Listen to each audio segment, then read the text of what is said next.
how would you find a report like PetroChina 4 years ago? This was not a name that maybe that a lot of people would. Other guys read Playboy. Yeah, I read annual reports. You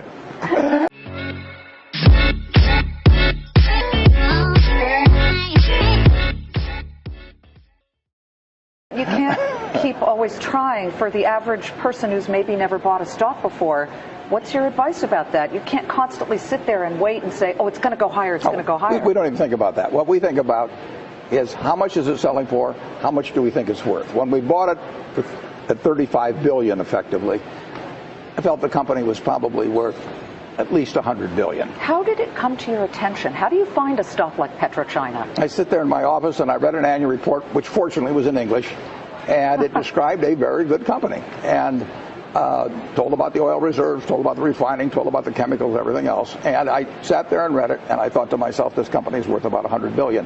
Now, I didn't look at the price first. I look at the business first and try and figure out what it's worth, because if I look at the price first, I'll get influenced by that. So I look at the company first.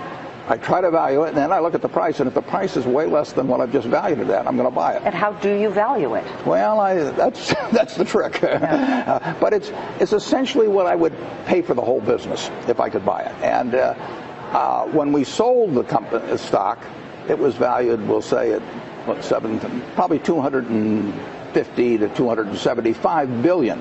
And we thought that was a fair price. Now, oil had gone up from $30 a barrel to $75 a barrel. Now it's up even further.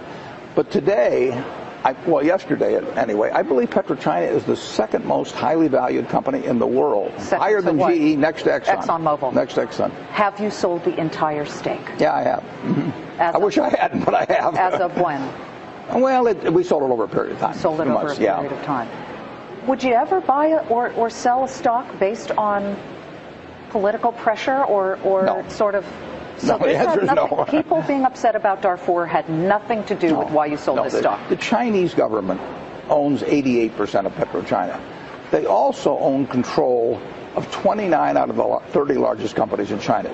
The Chinese government is the one that has a position in relation to the Sudan. And they have it, if you own any one of the 30 largest companies in publicly traded companies in China, you will have the Chinese government as your majority partner. And the question is, are you responsible for their actions? You're going to China next week for a ribbon-cutting ceremony right. for ISCAR. Sort of the limit of my abilities, Liz. I mean, that's what they use this. You're pretty good at cutting a ribbon. I've gotten used to it, yeah. Are you looking at other companies in China? I don't look based, no, the answer is pretty much no, but I don't look based on countries or that sort of thing. I just read every report I can, and I try and figure out whether something is cheap. But how would you find a report like PetroChina 4 years ago? This was not a name that maybe that a lot of people would. Other guys read Playboy. Yeah, I read annual reports.